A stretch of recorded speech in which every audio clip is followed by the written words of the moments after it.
Good morning, children. Children, today we are again with the new video and the last part of the lesson sectors of economy. In my previous video, we have already discussed. In my first video, we discussed about the division of economy according to economic activities. And that division was primary sector, secondary sector, and tertiary sector. We discussed all these three sectors. And then the second division was division of economy according to ownership of factors. No, that was division of economy according to working conditions. And that division was known as working conditions or employment condition. And that division was organized sector and unorganized sector. We in detail discussed about organized and unorganized sector and the difference between them. Okay, so these two things we have discussed. And then the third division that we will discuss today is division of economy according to ownership of factors of production. And that division is known as private sector and public sector. But before this, I think we have left discussion of some of the important points. I've already discussed in my previous video, but this is just revision. We will revise and then you'll be able to know what points you have to write. And that topics are GDP, gross domestic product. I'll once again revise. We have already revised in my first videos which I have given, but today as this is revision video, we'll revise once again. What is GDP? Full form of GDP is gross domestic product. Now children, what is this GDP? GDP is sum total of the activities that is done in primary, secondary and tertiary sector. Whatever is produced in primary, secondary and tertiary sector, it is added, and addition of the production of goods done in these three sector, primary, secondary and tertiary.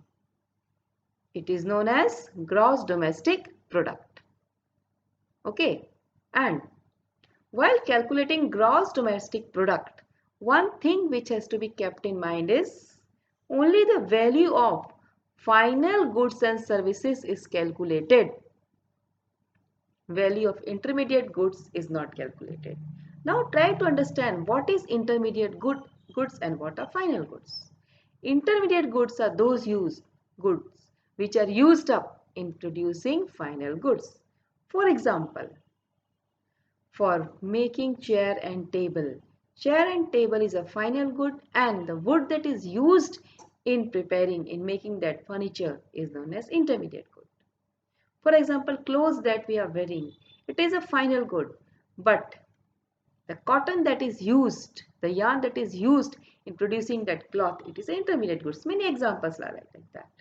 So children, in calculation of GDP, intermediate goods is not included. Only the value of final goods is included. And as it is said that GDP is value of all final goods and services produced in primary, secondary and tertiary sector. Now you would be saying that why value of intermediate goods is not used? The value of intermediate goods is not used because the value of intermediate goods is already calculated separately while calculating GDP. When calculation of GDP has been done, in case of cloth, calculation of cotton is done separately. In case of furniture, calculation of wood is done separately. Like this, the separate calculation of both intermediate and final goods is done. And if once again, while calculating value of final goods, once again value of intermediate goods is calculated, it will lead to double counting. So children, GDP is sum total of value of goods produced in primary, secondary and tertiary sector. If in exam the question comes what is GDP, you have to write all this. Now children would be thinking that who does this task of calculating GDP? So this type of questions can come in your exam. This difficult task of calculating GDP is done by whom? It is done by central government in assistance of state government. This will be your answer.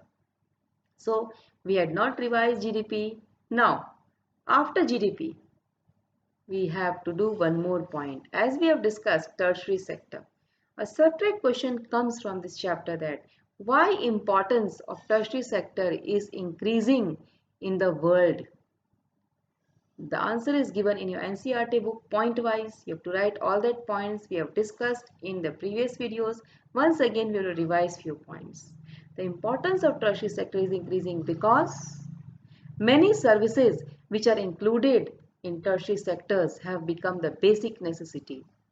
First, people were doing all the work by their own. For example, they were stitching the clothes, they were doing all each and everything, they were teaching the children by their own. Nobody was going to bank, the money was kept in their home themselves. But now people depend for each and every work on different services. Services of a teacher, services of a lawyer, services of a washerman, and different type of services have become essential. First, the products in the market were sold automatically, but now without advertisement, as competition has increased in the market, without advertisement, no product can be sold in the market. First, nobody did insurance. People, they thought that our life is safe. They took risk also. But now nobody tries to take risk. People are doing life insurances, medical insurances, isn't it? The products, as production has increased, now people are keeping their products in warehouses. Insurance has become essential.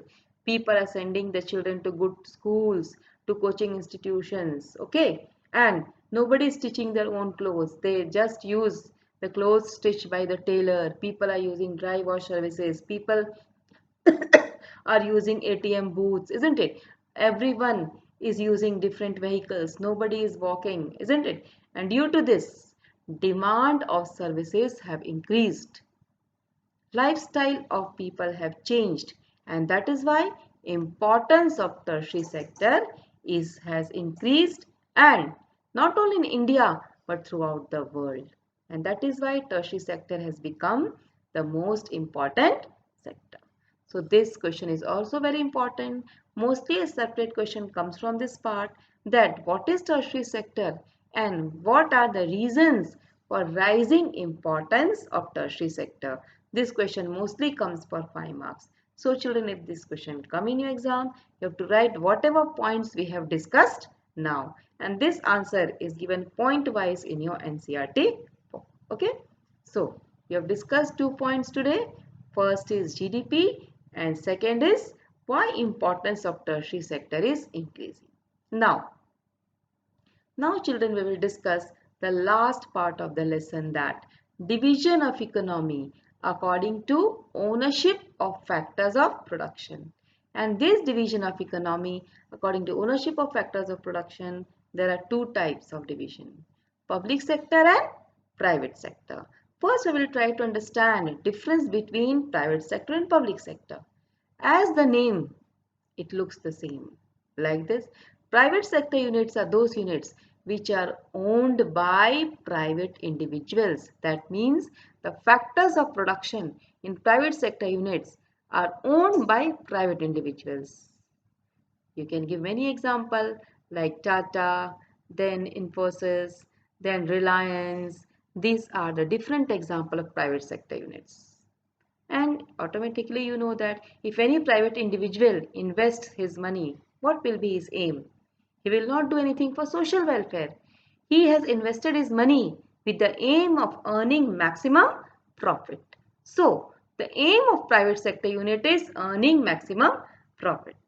So, the first sector according to ownership of factors of production is private sector, and the another is public sector. As it looks, public sector units are those units which are owned and controlled by government. And naturally, why importance of public sector unit is there in India? Importance is there because there are certain services which are to be given on the large basis.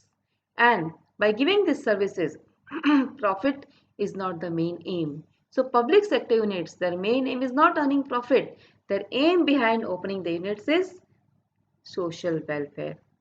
As we have discussed in the first chapter of economics regarding public facilities, there are certain facilities which are provided by government because it is the necessity of specially developing country like India. For example, you see that private transportation, private doctors, private schools, each and everything where private is there, it is very expensive, and it is not possible that the common people, the poor people, the people those who are living below poverty line, they can afford it.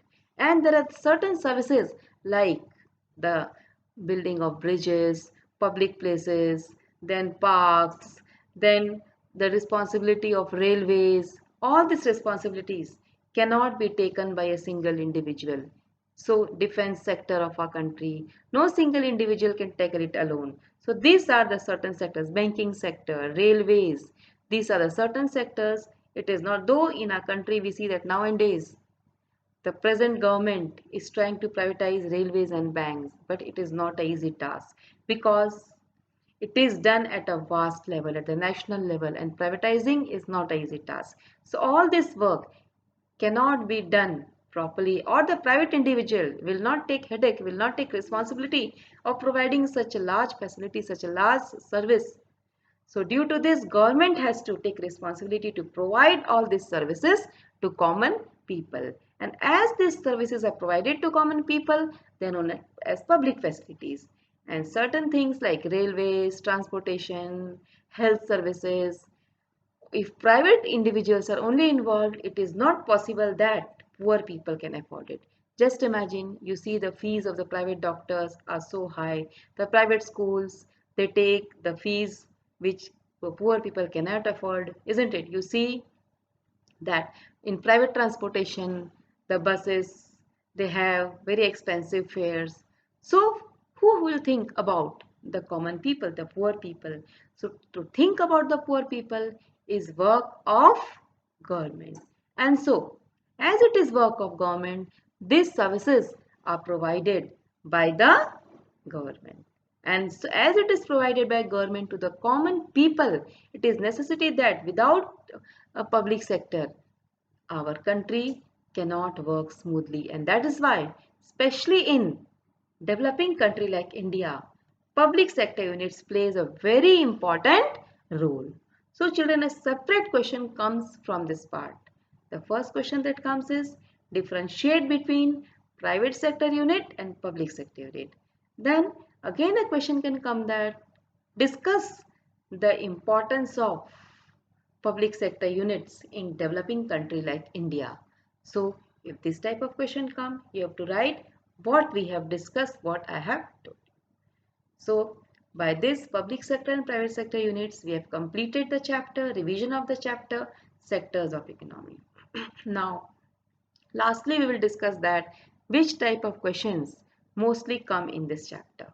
While revising also, I had given you certain questions. Once again, we will discuss. The first question that comes is discuss the division of economy according to economic activity. The answer is primary, secondary and tertiary sector. A question can also come that differentiate between primary and secondary sector. That also we have discussed. Then a question can come that differentiate between organized and unorganized sector. Then a question can come, what steps has been taken by government to uplift the unorganized sector in country like India? Okay, this can also come. So all these points, all these question answers we have discussed. Then a question can come. Just now we have discussed what are the reasons for rising importance of tertiary sector in our country, or why tertiary sector has become more important. And the last question that can come, differentiate between public sector and private sector unit. Then a question can come, what are the reasons for importance of public sector in developing country like India? So this and then a very important question can come from what is GDP and how it can be calculated. This can come for full 5 marks. Okay, so you have to write what is GDP, how it is been calculated, the formula of GDP, and who calculates this, who is involved in calculation of GDP. So these are some expected questions from this lesson. So today we have completed with revision and discussion of question answers. So we'll just meet in the next video with the new lesson. Thank you, children.